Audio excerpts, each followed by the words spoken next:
Gamecast from MSN.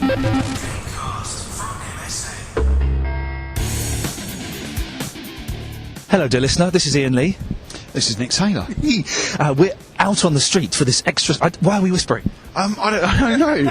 It's because we're on the street, I think. You feel like you can't talk loud. It does. We're out on the street for an extra special little sort of mini Gamecast podcast. Although it's probably going to be longer than the normal one. We've spent ages in there. We have, yeah. We've had a good chat with several people to do with Batman Arkham City. This is where we are. We're at the launch of Batman Arkham City. You've probably played it by now. You'll know what you think of it. But we're very, very excited. It's kind of the biggest game that's come out in quite a few months, I think. Yeah, it's had some awesome reviews as well, hasn't it? It's everybody's really into this one. So we've been in there. We've had a chat with two boffins. Yeah, well, we spoke to Paul, who put all the narratives together for the game, and Sefton, who pretty much ran the whole show. So have a listen and let us know what you think. As always, you can post your comments facebook.com/MSN Gamecast. Let us know what you think. We're at the launch of Batman Arkham City. Introduce yourself, sir. Hi, my name's Paul Crocker. I'm lead narrative designer on Arkham City. I'm going to move a little bit closer because I'm stretching out to you. And are you just hanging out with us? Are you anything? No, I'm Sarah Wellock. I'm the community manager at Rocksteady Studios. I'm something. You definitely are something. You're playing the power games. Look at you. You're both sat in thrones, and Nick and I are sat in these tiny little chairs. I'm getting the vibe. Infinitely more powerful. But just tonight, that's all it's going to... We're all about power and taking... Give me your job description again, because it sounded made up. What? It is made up, obviously. But what my job role is doing like all the story elements of the game, all the script work in the game, making sure the characters are right, putting our own spin on things like our friend the Penguin here, basically making stuff up for a living, and I get to go and do things like meet Mark Hamill, sort of write words that he says. We'll talk about this properly in a minute. But Mark Hamill, what a revelation in the first Batman game. You know, unfortunately for him, he's become a little bit of a joke. Sadly, not through anything he's done, through circumstances of this business we call show. But he's a good actor, and the first Batman game proved that. Yeah, he's an amazing voice actor, and he's in loads of like animated shows in the States, and he was obviously in the animated series. So then, you know, when we were doing Batman Arkham Asylum, we figured, who are we going to get, you know? And it's very weird here because it's not a show that ran particularly massively here. You know, the nerds and people like me know who, you know, it was, you know, Kevin Conroy and Mark Hamill and stuff. Most people just have no idea there was a cartoon on Saturday mornings they chopped in half on a TV show, and you had to get both bits half an hour later if you wanted to watch it. So Mark comes along, just walks straight in, he's the Joker, like that. And then, you know, then we started writing stuff to sound even darker and more like him, and then he started sort of making his performance fit more into the Arkhamverse. So we've got this kind of amazing Joker performance. I like it when people put verse at the end of something to indicate that they've created their own universe. I nearly said world, but that would be incorrect. We have. Going back to the powerful thing, we did create a universe, and now we are masters of it. You say that sat in a throne. I love that. You're feeling a little bit sexy as well, I can tell. Definitely. It's amazing. Now, surely it's I'm guessing you're a bit of, like Nick and myself, a bit of a geek, a bit of a comic book fan. So how did you get this dream job? Well, I am. I used to work in a comic book store, funnily enough. Really? And a movie theatre. I mean, cinema. I keep having to do... Come on, and we have series, not seasons, okay? We're English. Obviously. So, obviously, I am the nerd kind of thing. I come from a video game design background, so I worked in design roles. And then we got to do Batman. And it kind of all came about because we write a lot of placeholder dialogue and placeholder things, and I was just bitching about how bad it all was, so I just took over and did it. And then obviously having the knowledge of doing the... You're a good interview because you're telling the truth. Sometimes you get these people that don't toe the corporate line. Give us the facts. That's the truth, but you know, then we have this situation where we're working with, you know, DC and Paul Dini and all that kind of thing. So it's just being able to talk on the same level and understanding how this stuff works, and also being a bit of a nerd, so you can throw stuff in for the fans. And is it not really daunting though? So right, you're doing Batman. Well, is that not a huge responsibility? I believe the first reaction was, "Holy, that's great." Then it was how do we do this? So, you know, one of the things we wanted to do was just not do some bad Batman game. So we really analysed... There's been one or two over the last 20, 30 years, it's got to be said. But what we sort of looked at what it is to be Batman, and then every decision we make is about that. So we have these really boring answers, like we say, we have to spend ages trying to work out how does Batman go through a door. But no one ever shows that in stuff. We have a lot of people, Batman opening doors. The animated series, he just turns off. The comics, he's just gone. We have to do all that stuff. So it's a weird thing when people say, "What did you do today?" Yeah, we had to work out how Batman leaps off a building, and how is he going to take down that thug? But ultimately, not many people can say that. Well, I'm really interested in the Penguin character. We've got this huge poster up behind you here with Penguin. You had the trailer reveal of him a little while ago, and he's come across as this kind of manic Bob Hoskins type crazy Cockney guy.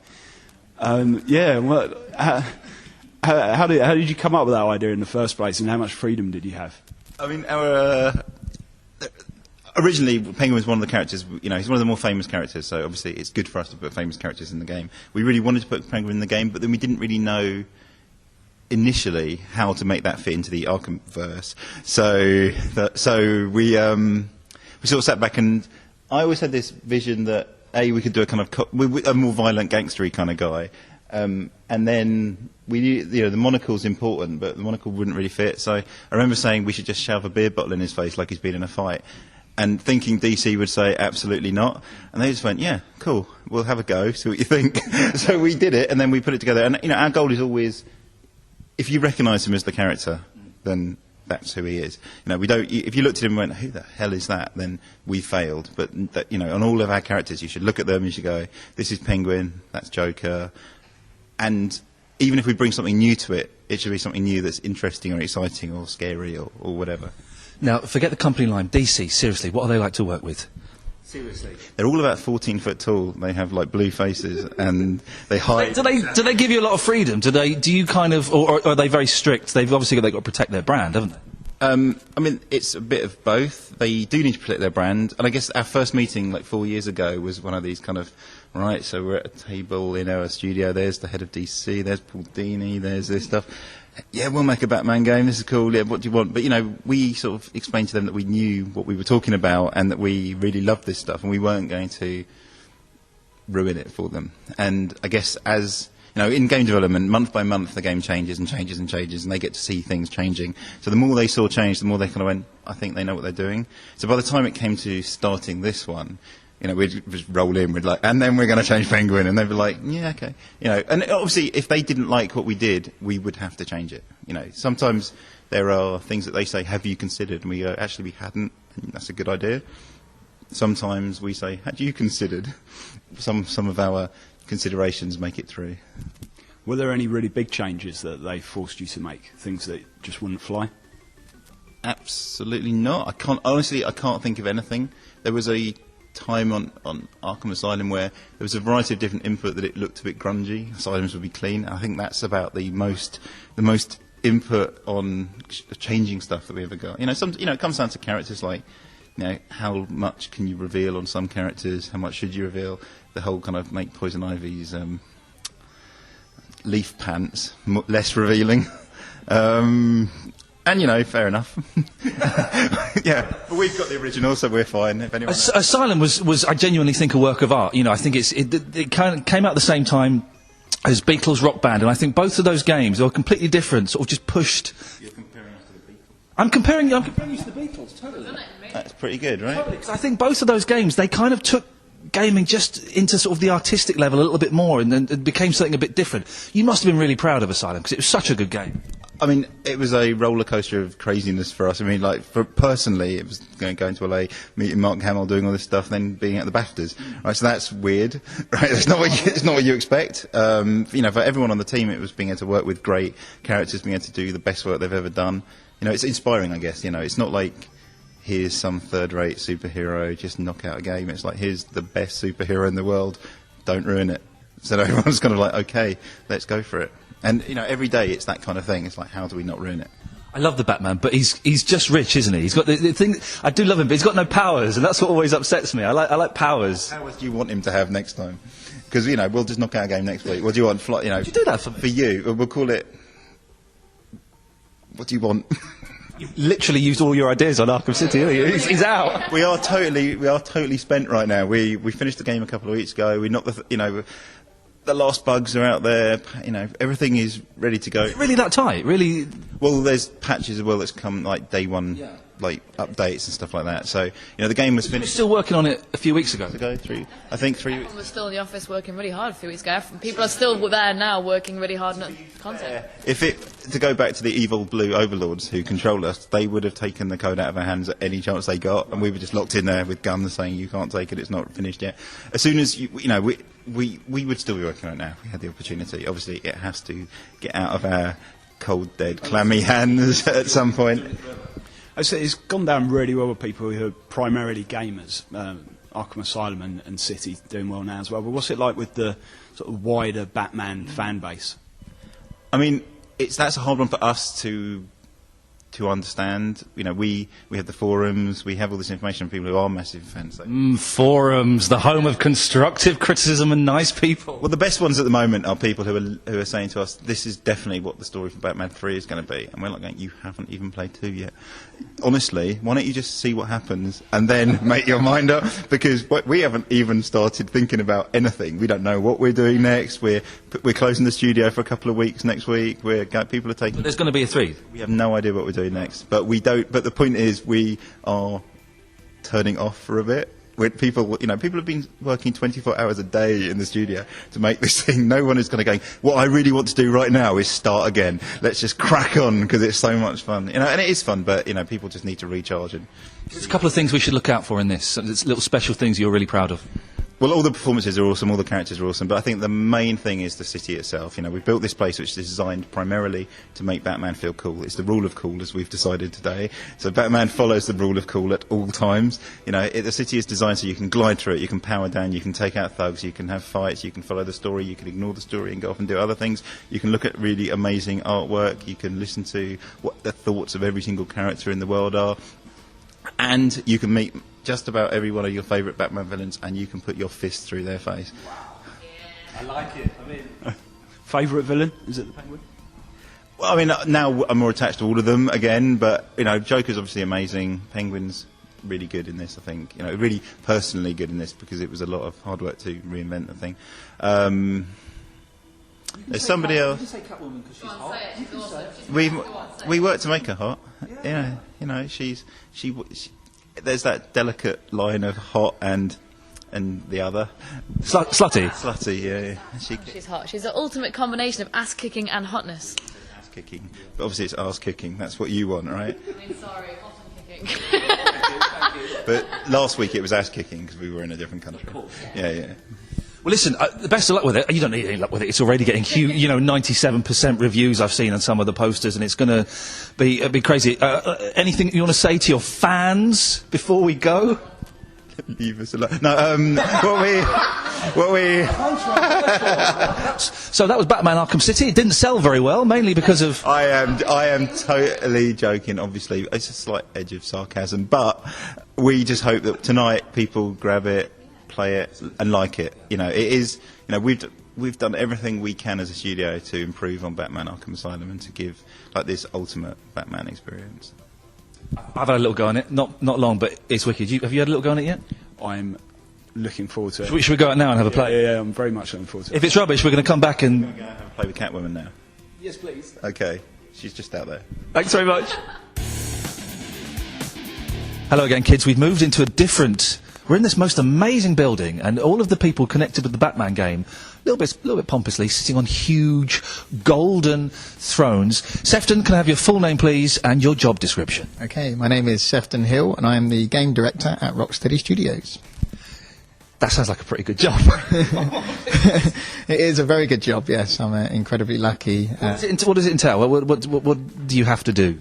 I guess it involves kind of mainly interacting between all the different departments. So I get to work on the story, I get to work mainly on the design side, so coming up with the ideas for the way that Batman moves, the different Batman gadgets, the combat system, and working with an incredibly talented team to kind of make the game, really. Did you just call him the Batman? The Batman. Everyone. I call him the Batman, and people have a go at me and say it's not the Batman, it's Batman. I go, no, it is the Batman, isn't it? It is officially either Batman or the Batman, but to me, the Batman. Good, I'm glad you said that, because I thought I was going mad. How did your company get the Batman gig? Because it seems, because you're like based in North London, Kentish Town, it seems really odd that a little Kentish Town home company, family company has got this huge franchise. Yeah, I mean, it came about, 4 or 5 years ago now, when Eidos were working with Warner Brothers, and as part of that deal, Eidos got the license to a Batman game. But there was no real game attached, it was just the license to creating a Batman game based on the comic book universe in some way.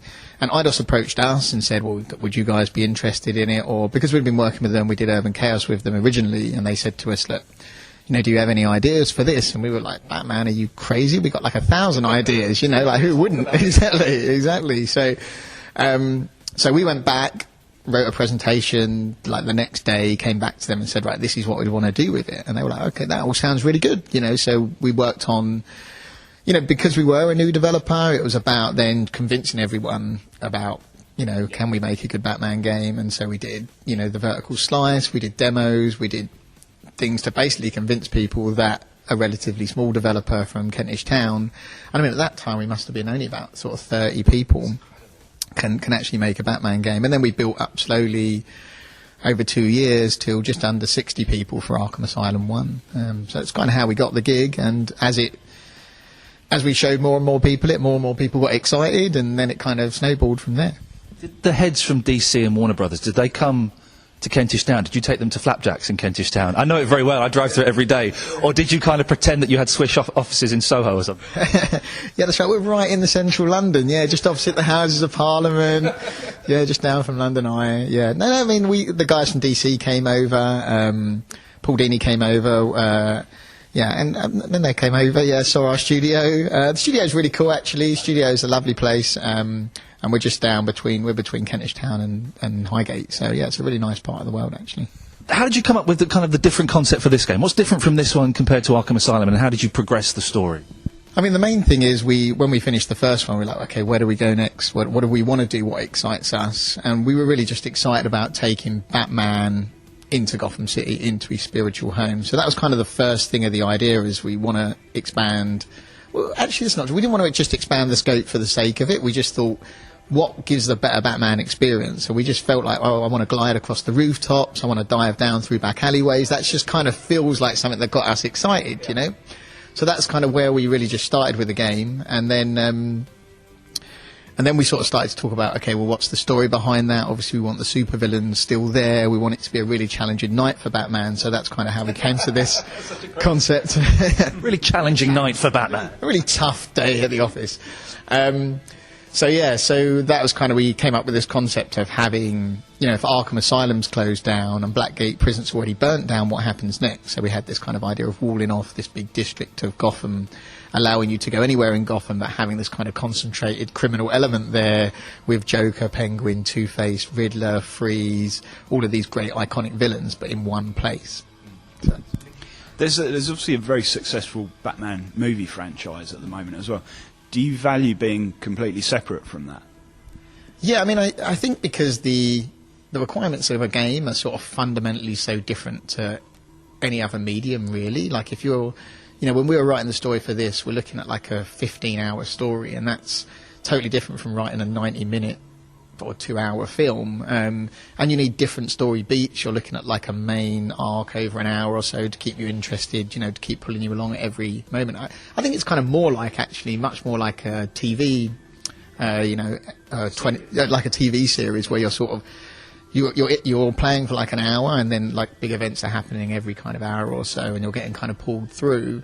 But because the medium is so different, it's definitely important to be able to write specifically for a game, and there's things that you need to do in a game in terms of reward structures that if you're just taking directly from another medium or a problem, even the villains you pick, you have to pick that can challenge the player in ways that work in a game rather than work in a film, which can again be very different. So, the films are awesome, but the film and the game are very separate, and that definitely works too. I noticed you have a wedding ring.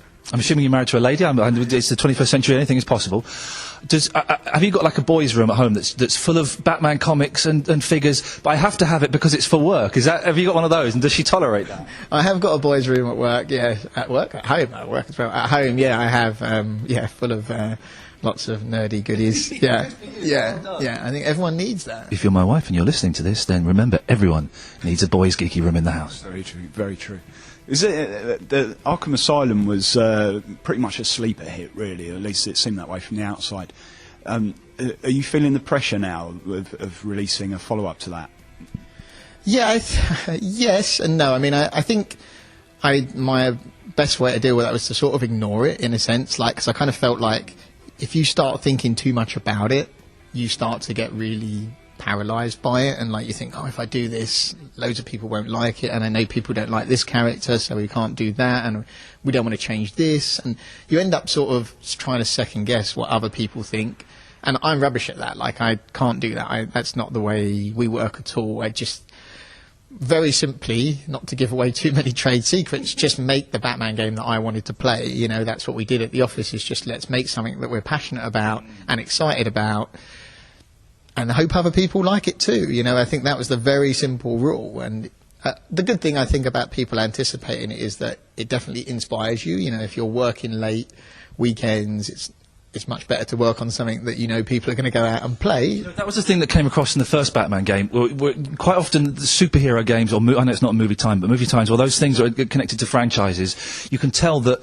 there has been a big panel of 60 people have said, well, the character wouldn't do this, and it's all very mathematical, and all of the joy is taken out of it. You can tell from the first game that everyone that worked on it love Batman and love being connected with Batman because it's just so much fun. Yeah, I mean, you really feel that in the office, you know, that positive energy for the game, and I'm really, glad that comes through. I think it comes through because, and as well as that, our kind of watchwords when we're developing are, we want to make something authentic to Batman, but also something that's fun. You know, we think that those, like, fun is something that's really, I think, often overlooked when you play games, is like, oh, it has to be this type of experience or that, and it's like, what is that fun though? Like, is that enjoyable? And, for us, the fun and authenticity, like that's where it starts from.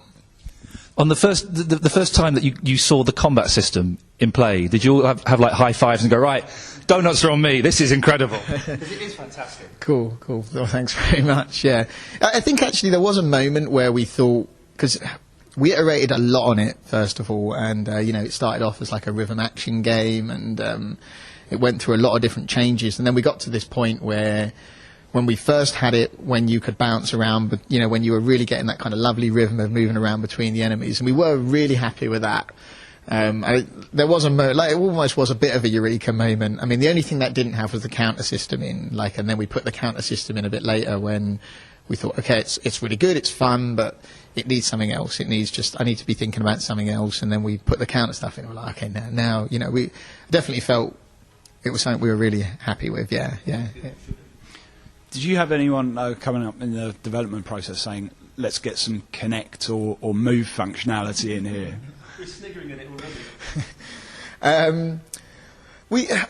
We didn't. I mean, I guess maybe because they only kind of came through while we were in development as well.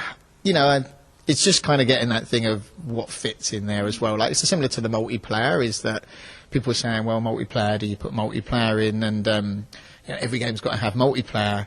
And I can't really understand that thinking, because I sort of think, like, Arkham City's not got to be the only game you ever buy. Like, I don't want to stop you going and buying another game with multiplayer if you really wanted multiplayer. And I guess it's kind of similar with Connect and stuff. Like, if you really want that Connect experience, then I'm not going to stop you going and buying a Connect game. But I think if it doesn't fit for the game, then I don't know, why would we put it in? It doesn't. Listen, we're going to go and play it in a second, but can you give us 2 things to look out for in the game that you're really proud of? Big things or small things, anything like that?